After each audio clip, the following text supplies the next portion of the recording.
한덕이 덕분에 돈 벌어볼 수 있는 시간입니다. MBN골드 최현덕 매니저와 함께하겠습니다. 안녕하십니까? 네, 안녕하십니까? 네. 오늘 시장 저희가 앞서 차은수 시장과 함께 이야기를 나눠봤는데 네. 좀 잠잠하다. 네. 지난 거래일 그 드라마틱했던 시장과는 또 다르다라는 이야기를 했거든요. 네. 오늘장 움직임을 한번 확인해 보죠. 체크 포인트 키워드는 바로 이것입니다. 상승도 하락도 제한적이다. 이게 뭐 좋은 이야기일까요? 아니면 뭐 답답하다는 이야기죠. 아, 네. 네. 오늘 시장 느끼는 것처럼 그러니까 사실 시장을 상승할 수 있는 모멘텀도 상당히 부족하고 네. 그렇다고 해서 또 악재가 새로 반영될 것도 없기 때문에 상승도 하락도 제한적일 것이다. 자, 어제부터 분명히 이제 이런 좀 시장이 나오면서 종목 장세를 좀 말씀드렸고요.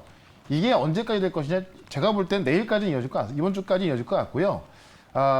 본격적인 반등이 나온다면 다음 주에 있을 FOMC 회의 전으로 지난번에 잭슨 미팅 때처럼 그때쯤 돼서 반등이 한번 나올 것 같은데 일단 뭐 내일까지 이런 식이 될 수 있기 때문에요. 시장에 대한 기대보다는 종목으로 집중해야겠다라는 건데 자, 내용을 좀 먼저 보도록 하겠습니다. 일단 지금 상황이 어떠냐면은 인플레 피크아웃은 성공한 걸로 간주가 되고 있습니다. 왜냐면 어제 이제 CPI가 생각보다 높게 나왔다고는 하나 두 번 연속 꺾였고요. 지금의 유가나 가솔린 이런 걸 본다면 사실 9월 데이터 같은 경우도 꺾일 가능성이 있기 때문에 인플레 피크아웃 성공했다. 어제 8월 PPI도 발표가 됐는데요. 역시나 좀 꺾인 모습이었고요. 그다음에 애틀란타 연은이 집계하는 기업들의 1년 기대 인플레이션 지표가 나왔는데 지난달에 3.5에서 3.3으로 내려왔거든요. 그래서 인플레이션 피크아웃은 거의 확실하나 중요한 건 뭐냐면 올라온 상황에서 더는 안 올라가겠지만은 레벨 다운은 시간이 필요할 것이다. 그러니까 요거는 지금 이제 어떤 인플레이션을 피크아웃 성공했기 때문에 시장이 더 빠지지 않을 거다라는 걸 보여주고 있는 거고요. 다만 레벨 다운이 필요하기 때문에 올라갈 수 있는 모멘텀은 없다는 이야기입니다. 그렇기 때문에 시장이 좀 답답한 흐름인 것이고 결국 지금 이 고인플레이션에 의해서 이 어떤 고강도 긴축 경계감이 계속 있습니다만은 다음 주에 있을 FOMC 회의에서는요 75bp가 거의 유력하다. 어제 34%까지 100bp 전망이 나왔었는데요. 그게 지금 20%대로 빠져 있거든요. 그러니까 제가 어제 이런 말을 했어요. 만약에 다음 주에 연준이 FOMC에서 100bp 인상한다고 한다면은 그거는 진짜 뭐 미쳤거나 정말 아주 이상한 일이다. 왜냐면 이 일주일 전에 나온 데이터를 이 정책에 반영하기 힘든 것이고 11월 달 FOMC 회의에 반영이 되는 것이기 때문에 아마 75bp 간다고 한다면은 이번 주까지는 이런 어떤 좀 답답한 시장에 있어서 다음 주에 어떻게 보면 시장에서는 100bp 하지 않을까라는 어떤 두려움이 있는 거 아닙니까? 근데 75bp가 확정적이 된다고 한다면은 시장은 안도하고 그때부터 안도 랠리가 나올 수 있다는 겁니다. 어젯밤에 JP모건에서도요. 9월 달에 연준이 100bp 인상할 것이다라고 좀 봤고 100bp 인상 가능성은 좀 그 가능성이 굉장히 낮다. 한마디 했는데 훌륭한 운전자라면은 목표 지점에 가까웠을 때 속도를 더 내지 않을 것이다라는 것이죠. 그러니까 목표가 다 왔고 목표가 되고 있는 건데 속도를 더 낼 필요가 없다는 겁니다. 그런 관점에서 다음 주는 거의 75bp로 전망이 되고 있고 이게 확정될 때쯤 때부터 아마 시장은 저점을 찍고 본격적인 반등이 나올 수 있기 때문에 이때까지는 좀 답답한 시장. 그렇기 때문에 반등 나올 수 있는 다음 주에 반등 시장을 준비하는 게 맞는 것 같고요. 그런 관점에서 종목 보유, 그다음에 시장을 주도할 종목으로 선택과 집중하는 게 맞겠다라고 말씀드리면서 역시나 또 오늘 좋은 종목 말씀을 드려보도록 하겠습니다. 알겠습니다. 이러고 다음 주에 저희 키워드가 연준이 미쳤다 이렇게 나오진 않겠죠? 아마 그럴 일은 없을 거고요. 네. 만약에 정말 그랬다면은 아마 뭐 우리가 다 미치지 않을까요? 아, 맞아요. 네. 뭐 근데 사실 저희가 예측하고 어떻게 대응하기가 어려운 상황이니까 그렇죠. 또 그 상황에서는 그에 맞게 대응을 세워봐야겠습니다. 네. 여러분이 매일같이 현덕이 덕분에 시청하시는 이유지 않을까 싶은데 오늘 살펴볼 리뷰할 종목은 참 제가 선호하지 않는 패턴이거든요. 네. 원래 한 번 공략한 걸 두 번째 들어가면 항상 저는 물렸어요. 네. 근데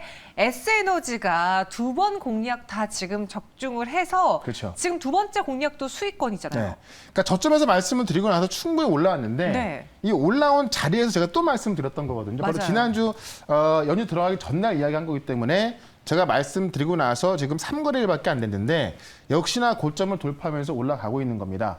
이 태양광에 있어서 태양광에 대한 모멘텀은 단기적이지 않다라고 좀 말씀드렸는데 오늘 이 태양광 산업에 있어서 유럽이 중국 신장 지역에 있는 폴리실리콘 수입을 제한할 수 있는 어떤 강제 노동 금지법을 추진하고 있죠.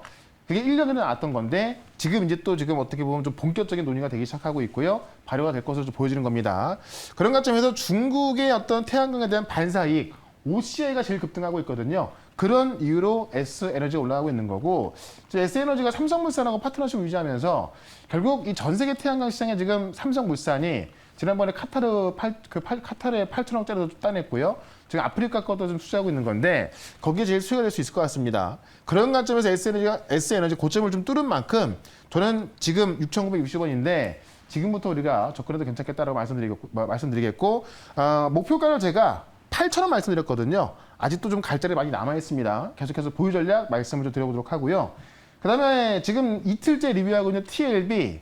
제가 TLB를 바로 전전날 말씀을 드렸고 어제 빠졌기 때문에 한번 또 리뷰를 해드렸습니다. 오히려 매수할 기회다. 시장 빠졌을 때 이런 종목을 지금 매수해놓는다면 무조건 수익이다라고 말씀드렸었죠. 바로 올라와주고 있습니다. 일단 반도체 쪽은 반도체가 약합니다만은 기판 쪽은 9월 달에 인텔에서 이 인텔 이노베이션에서 이제 이 사파이어 레피지를 공개할 수 있다. 그리고 연말에 지금 생산할 거를 좀 알려주고 있죠. 그런 관점에서 기판 쪽의 종목들이 먼저 올라갈 수밖에 없기 때문에 TLB를 이 디램 쪽에 가장 부직이 높은 기업으로서 말씀드렸고 잘 올라서고 있죠. 아직까지 고점을 돌파한 것도 아닙니다. 그렇기 때문에 이 TLB 같은 경우도 아직까지 이제 큰 수익 안 냈습니다만은 지금도 접근 가능하다라고 말씀드리면서 결국은 지금 이런 조정 장세에서 어떤 종목을 갖고 있느냐 중요할 것 같고요. 모멘텀이 확실한 종목들은 결국 급등으로 이어지기 때문에 오늘도 또 두 가지의 종목을 말씀을 드려보도록 하겠습니다. 네, 오늘은 어떤 재료를 보유한 종목일지 궁금합니다. 여러분, 두 개의 종목 한번 같이 확인해 주세요. 첫 번째 한덕이 덕분에 종목의 키워드는요. 포르쉐입니다. 네. 제 꿈의 차 포르쉐. 네, 많은 분들의 어떤 드림카일 것 같은데 네, 한 번은 네. 살 수 있겠죠? 이런 인생에? 이야기가 있더라고요. 포르쉐는 못 사더라도 네. 포르쉐 주식은 사야겠다. 그러니까 이게 상장을 하거든요. 네. 그러니까 사실 이제 이 포르쉐가 워낙에 좀 고가이다 보니까는 비싸죠, 네. 정말 꿈의 드림카인데 많은 분들이 이 포르쉐를 사진 못하더라도 주식을 하려는 그런 움직임 나와주고 있고요. 이 포르쉐 상장이 좀 임박해 있거든요. 그래서 관련 종목들이 아직까지 바닥에 있기 때문에 이슈가 상당히 커질 것 같습니다. 자, 내용은 먼저 좀 보도록 하죠. 지금 몸값이 850억 달러, 최고 850억 달러까지 지금 추정이 되고 있는 포르쉐가 빠르면 9월 말, 늦으면 10월 초에 유럽 시장에 상장을 할 것으로 보여집니다. 그래서 테슬라의 대항마 기대감이 있는 건데 사실 지금 포르쉐 타이칸 같은 경우도 전기차로 나와 있지만은 주행거리가 다른 전기차에 비해서 상당히 짧거든요. 그런데도 인기가 폭발하고 있습니다. 그만큼 포르쉐의 어떤 디자인이라든가 어떤 명품에 대한 이미지 이런 게 좀 큰 작용을 하고 있는 건데 내용을 좀 보게 되면요. 폭스바겐 그룹이 이 포르쉐라는 브랜드를 단독으로 기업 공개하는 겁니다. 그러니까 현대차에도 제네시스라는 브랜드가 있잖아요. 그거를 다 바로 이제 어떤 기업 공개를 통해서 상장을 시켜서 이 자금을 마련하겠다는 건데 빠르면 10월 초 안에 포르쉐 사업부, 그러니까 이 폭스바겐 그룹에서 포르쉐 사업부가 25%인데요. 그거를 따로 상장시키겠다는 겁니다. 이렇게 되면 유럽에서 1999년 이후에 최대 규모고 독일에서는 역사상 최대 규모의 IPO가 나오는 겁니다. 기업 가치가 이제 850억 달러, 원화로 환산했을 때 116조 원까지 전망이 나오고 있는 건데요. 폭스바겐 시가총액이 870억 달러니까요. 거의 같은 비중의 시가총액이 상당될 수가 있는 겁니다. 왜 이렇게 기업 가치 높게 보냐? 지금 그 포르쉐가 평당가가 10만 달러거든요. 그러면은 원화로 환산했을 때 1억 4천이 좀 안 되는 거죠. 여기에 영업이익률이 20%입니다. 그럼 원화로만 환산한다 하더라도요. 영업이익이 한 대를 팔았을 때 한 2,500만 원 나오는 거죠. 그러니까 이 영업이익률이 상당히 높기 때문에 이 어떤 그 자동차 기업보다도 훨씬 많은 수익을 좀 가져가고 있다는 겁니다. 근데 이렇게 상장했을 때 IPO로 조달한 자금을 갖고 어디다 투자하냐? 바로 전기차로 전환에 투자한다는 겁니다. 그러니까 이 포르쉐가 상장하는 게 중요한 것이 아니라 상장해서 전기차 전환에 투자하기 때문에 여기에 들어가는 부품주가 수혜를 볼 수밖에 없는 거죠. 일단 배터리 사업부인 파워컬을 통해서 전기차 배터리를 자체 생산 준비하고 있고요. 2030년까지 200억 유로를 투자해서 총 5곳의 공장에서 약 240기가와트 규모의 배터리를 생산하려고 하기 때문에 이 포르쉐의 상장이 관련 부품 장비 쪽으로 또 수익을 낼 수 있는 겁니다. 그런 관점에서 포르쉐에 직접적으로 부품을 공급하는 기업을 수혜를 볼 수밖에 없을 것 같은데요. 그런 기업을 하나 또 소개를 시켜드려 보도록 하겠습니다. 네. 포르쉐 기업 공개 IPO를 노려보고 그 열풍을 같이 받을 수 있는 포르쉐에 그렇죠. 납품하고 있는 부품 기업. 네. 딱 그 한정된 기업들이 나올 것 같은데요. 몇 개 기업이 있는데 테마로 올라간 것도 있거든요. 네. 근데 실제 포르쉐에 현재 공급을 하고 있냐 안 하고 있냐 중요할 것 같고요. 오. 제가 말씀드리는 기업은 이번 반기 사업 보고서에도 포르쉐에 공급을 하는 걸로 나와 있거든요. 네. 그렇기 때문에 아마 이게 가장 정확할 것 같습니다. 이번 반기 보고서에도 포르쉐의 납품 이력이 네. 다 드러나 있다. 그렇죠. 알겠습니다. 어떤 종목인지 첫 번째 포르쉐와 같이 갈 수 있는 종목을 공개해 보도록 하죠. 네. 네, 세아 메카닉스입니다. 저희 사실 포르쉐에 딱 키워드 나왔을 때 네. 최 장현님이 세아 메카닉스 아니에요라고 가장 먼저 올려주셨어요. 아마 이제 공부를 많이 하실 분 같아요. 네. 원래는 LG 엔솔에 이제 그 엔드플레이트를 공급하고 있는 건데요. 지금 포르쉐에도 같이 공급을 하고 있는 것으로 알려져 있습니다. 일단 포르쉐의 자동차 부품을 공급하고 있다. 이번에 이제 올해 나온 반기 보고서 보게 되면은 이 자동차 부품인 포르쉐 12V 클러시 플레이트라는 그 부품을 공급하고 있다고 합니다. 그래서 직접 공급을 하고 있는 거고요. 원래는 독자적 알루미늄 이 다이캐스팅 기술을 보유하고 있어서 자동차 부품이나 이 전자 부품을 개발 생산 업체고 실질적으로 2차 전지에 들어가는 부품을 생산한다.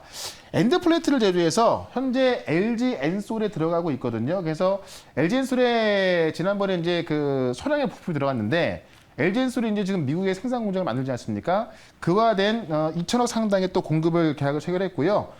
지금 배터리 모듈 외벽을 보호하는 게 바로 이 엔드 플레이트인데 이게 이미 LG 엔솔에 들어가고 있고 포르쉐에 들어가고 있기 때문에 어떻게 보면은 이 미국 생산에 대한 수혜주가 되기도 하고요.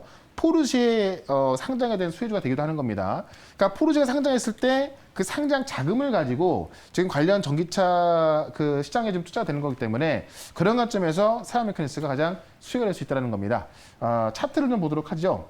차트 보시면 최근 전기차 부품주가 상당 부분 많이 하락을 해서 아직까지도 좀 바닥에 있는 것을 볼 수가 있습니다. 다만 최근에 포르쉐 이야기 한번 나오고 나서 한 번 정도 올라왔었는데요. 다시 한번 2차 상승, 3, 4일간의 조정을 좀 겪고 나서 다시 한번 2차 상승 시도를 하고 있고요. 포르쉐의 상장이 빠르면 9월 말이니까는 다다음 주고 늦으면 10월 초니까 얼마 안 남았거든요.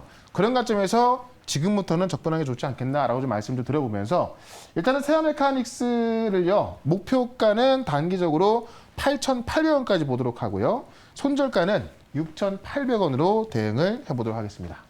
네, 바로 첫 번째 종목은 세아 메카닉스였습니다. 목표 네. 주가는 8,800원, 손절가는 6,800원 제시해 드렸습니다.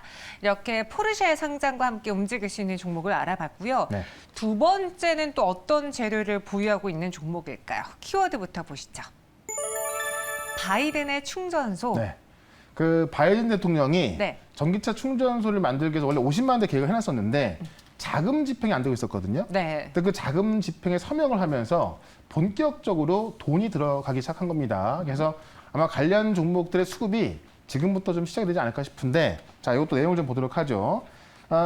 지금 바이든 대통령이 전기차 충전소 건설에 9억 달러를 베팅한다. 예, 왜 베팅하냐? 왜는 뭐 당연한 거겠죠. 전기차 인프라를 이제 확충하기 위해 투자하는 건데 내용을 좀 먼저 보도록 하겠습니다. 하나로 약 1조 2,550억, 9억 달러 자금을 승인을 한 겁니다. 그래서 아직까지 이게 백악관에서 공식 발표한 건 아니고요. 어떤 뉴스를 통해 나와 있는 거고 조만간 백악관에서 공식 발표한다고 합니다. 그러니까 아직까지 재료가 반영이 안 됐고 미국 내 전기차 보급 촉진을 위해서 이 같은 결정을 내렸다는 좀 그 내용이 나오고 있고요. 최근 5년간 50억 달러를 승인을 했습니다. 그래서 미국 곳곳에 수천 개의 이 전기차 충전소를 건설하기 위한 보조금을 지급하는 거고요. 같은 경우 50만 대 이상의 전기차 충전소를 건설할 계획을 세운 건데 추가로 또 이 9억 달러 자금 승인을 좀 한 거고 미국을 보게 되면은 공공부문 전기차 구매가 급증하고 있다고 합니다. 실제 중앙정부가 각주를 포함한 공공부처 전기차 구매가 급증하고 있는 건데요. 일단 미국 정부만 65만 대의 전기차량을 이미 보유하고 있고요. 연간 5만 대의 차량을 구입하고 있다고 합니다. 그러니까는 충전 시설이 좀 부족할 수밖에 없고요. 그런 관점에서 충전 시설에 대해서 지금 최근 5년간도 55달 승인이 났지만은 지금 또 한 번의 자금 집행에 들어가면서 지금 미국의 전기차 시장이 어떻게 보면은 유럽보다 좀 늦지만은 이제 좀 개화가 되고 있는 겁니다. 그런 관점에서 충전소 인프라 관련주를 우리가 지금부터 봐야 될 것 같고요. 관련주들이 지금 많이 빠져 있거든요. 그런 관점에서 좀 사기 좋은 그런 가격으로 보시면 될 것 같습니다. 네, 이번에 집행 명령으로 인해서 수혜를 받을 수 있는 전기차 충전이라는 키워드 재료를 갖고 있는 두 번째 종목을 네. 발굴해 보도록 하겠습니다. 현덕의 덕분에 오늘의 두 번째 종목은요, 바로 원익PN입니다. 네, 차트 보시면 진짜 많이 빠져 있거든요. 네. 그렇기 때문에 아마 최근 가격 대비해서 가장 싸게 살 수 있는 그런 가격대가 아닌가 싶은데 이 충전소 관련주로 많이 알려져 있죠. 일단 좀 내용을 좀 보겠습니다. 2차 전지 후공정 장비를 만드는 기업입니다. 그래서 어떤 그 매출 비중을 보게 되면은 2차 전지 쪽에서 장비가 1,450억 정도, 전원 공급 장치가 226억, 그다음에 충전 인프라 239억이니까는 총 사업에서 이 충전 비중은 3분의 1이 좀 안 됩니다. 아직은 작은데, 근데 자회사 이 PN 시스템즈가 충전 인프라 사업을 하는데요. 이 자회사의 지분 지금 35% 갖고 있거든요. 지금 급속 및 완속 충전기를 국내 주요 교통 거점에 지금 이제 보급을 하고 있는 게 바로 이 PN 시스템즈고요. 지금 이 PN 시스템즈가 지금 제품 포트폴리오를 확보하면서 시장에 진입하고 있습니다. 그래서 지금 원익PN이가 후공정 장비 기업이기도 합니다만은 실제 이 인프라를 같이 하고 있고요. 자회사가 충전소를 공급하면서 전기차 충전 관련 최대 수혜를 좀 보고 있고, 충전 시장을 보게 되면은 내년 전망에 75조 원 나오고 있는데요. 2030년까지 423조. 그러니까 내년이 75조 원인데 지금 30년까지는 423조 원으로 급격하게 늘어날 전망입니다. 2025년까지는 국내에서도 약 52만 개를 보급할 계획인데 지금 충전소가 많이 없기 때문에 지금 커지고 있는 전기차 시장에 비해서 빠른 속도로 충전소를 만들 수밖에 없는 것 같아요. 그래서 국내 같은 경우도 지금 작년에 7만 개였는데 바로 3년 뒤에는 7만 대에서 52만 대까지 보급이 늘어나는 거고요. 지금 원익PN 같은 경우는 이제 솔루엠이라는 또 회사고요. 이 전기차용 파워 모듈을 공동으로 개발하면서 이 전기차 충전 쪽에서 굉장히 좀 사업을 많이 확대하고 있습니다. 그런 관점에서 커지는 시장을 봤을 때 지금의 주가는 원익PN은 상당히 좀 저평가되어 있다라고 좀 말씀드리면서 차트를 좀 보도록 하겠습니다. 차트 보시면 많이 빠져 있고요. 그러니까 오늘은 좀 올라오고 있습니다만은 어제가 최저점이었던 겁니다. 그러니까 충전 시장이 상반기에는 좀 기대감이 올라갔습니다만은 이제 좀 중반 들어서면서 시장이 좀 지지부진했죠. 많이 빠졌었고요. 어제 저점에 오늘 좀 올라오고 있거든요. 그러니까 지금 부근은 상당히 좀 싸게 살 수 있는 구간인 거고, 실제 커지는 충전 시장을 봤을 때 지금의 주가는 뭐 상당히 저평가되었다 보는 겁니다. 그런 관점에서 목표가는 일단은 22,000원까지는, 그러니까 전고점이 되겠죠. 빠른 속도로 올라올 수 있을 것 같아갖고요. 목표가는 22,000원 보고요. 손절가는 가장 싼 18,500원대로 대응을 해보도록 하겠습니다. 네, 원익PN을 두 번째 공략주로 선정해 봤습니다. 목표 네. 주가는 22,000원, 손절가는 18,500원이에요. 근데 최근에 시장에서 보면은 네. 무언가 전기차와 관련된 그 많은 종목 중에 폐배터리 말고는 다 좀 지지부진한 모양새가 나타나고 있거든요. 그러니까 폐배터리가 원래는 네. 폐배터리만 보게 되면은 사실상 이제 좀 먼 이야기인데, 그렇죠. 폐배터리가 올라가는 게 뭐냐면 리튬 값이 급등하고 있거든요. 그러니까 리튬 값이 급등하다 보니까는 리튬을 만드는 기업들, 이 수산화 리튬 만드는 그런 기업들이 급등하고 있는 거예요. 오늘 같은 경우도 뭐 미래나노텍이라든가 네. 최근에 뭐 성일하이텍, 그다음에 강원에너지 이런 게 폐배터리 사업이 있기도 합니다만은 네. 리튬 값이 급등하게 돼서 올라가고 있는 거고요. 오늘 지금 유럽에서 이제 어떤 반노동자 법 나왔잖아요. 맞아요. 역시나 지금 중국 신장에서 또 생산을 가장 많이 하고 있는 게 리튬인데 그렇기 때문에 리튬 값이 급등할 수밖에 없는 겁니다. 그런 관점에서 올라가고 있는 건데, 제가 볼 때 어쨌든 오늘 보시면 주가 정말 많이 올랐기 때문에 너무 많이 올랐어요. 지금 배가 아파요. 배가 아파서 이제 지금 혹시나 또 들어갈 생각할 수 있거든요. 네. 근데 좀 많이 높기 때문에 기대감이 좀 많이 작용한 거기 때문에요. 지금 들어가면 좀 위험할 수 있기 때문에 지금은 좀 보유자의 영역에서 팔 수 있는 구간이지 매수할 수 있는 구간은 아니기 때문에 제가 말씀드렸던 바닥에 있는 거 원익PN이 요거 보는 게 좋을 것 같습니다. 알겠습니다. 그리고 저희 시청자분이요. 혹시 그럼 최현덕 매니저님은 지금 시장의 바닥 저점을 한 몇 포인트 구간으로 보고 계신가요? 라고 질문 올려주셨는데요. 근데 이제 이걸 어떤 지수 숫자로 좀 말씀드린다기보다는 네. 제가 항상 강조하고 있는 게 강조를 하고 있는데, 지금이 좀 악재가 좀 많이 반영이 돼 있잖아요. 그러니까 지금 같은 경우도 어제 급락이 나왔지만은 오늘 아침에 반등 나왔다가 좀 약간 조정이 나오고 있는 건데, 이번에 하락이 8월달 CPI에 대한 어떤 좀 예상치 못했던 그런 놀라움이거든요. 네. 근데 이제 어떻게 보면은 이것 때문에 바뀌는 거는 거의 없습니다. 그러니까 컨센이 좀 올라간 건데 연말에 금리 인상 컨센 하나 올라간 건데 0.25% 올라간 거예요. 원래 4% 이상 보고 있던 건데 4.25까지 보고 있는 거거든요. 크게 달라진 게 없기 때문에 저는 이제 다음 주에 이 FOMC 회의를 저점으로 해서 그러니까 FOMC 회의를 기점으로 올라갈 걸 보여지기 때문에 이거를 지수로서 뭐 몇 포인트까지 빠질 거 이게 본다기보다는 빠져봐야 얼마 안 빠지니까 네. 예를 들어 내가 정해놓으면은 그 자리 가서 팔아버리잖아요. 그럼 그러면서 올라갈 수가 있거든요. 그러니까 지금 새로운 악재가 나올 게 거의 없거든요. 그럼 다 나와 있기 때문에 지금은 좀 웬만하면 좀 약간 더 빠진다 하더라도 좀 보유관 좀 보는 게 맞는 거지. 좀 무섭더라도 아마 다음 주 초반까지 한번 좀 버텨보신다면은 제가 볼 땐 좀 좋은 결과 있지 않을까. 네. 왜냐면 FOMC 회의가 지금 다 알고 있잖아요. 네. 그리고 지금 두려운 게 100bp 인상이 나올까 봐 두려운 건데 아까도 말씀드렸지만은 실제 100bp 인상이 나온다면 네. 그건 진짜 연준이 저는 미쳤다? 그럴 거예요. 미쳤다고 할 거예요. 네. 근데 그렇게까지 나오지 않을 것 같으니까요. 좀 편안하게 보셔도 괜찮을 것 같습니다. 알겠습니다. 이렇게 오늘 시장과 함께 종목에 대한 이야기 나눠봤고요. 또 최현덕 매니저의 다양한 시황 정보는 유튜브 콘텐츠를 통해서도 네. 확인해 보실 수 있으니까 여러분 체크해 보시기 바라겠습니다. 네, 그럼 저희는 여기서 인사드리고요. 내일 이 시간 현덕이 덕분에로 다시 찾아오겠습니다. 고맙습니다. 네, 고맙습니다.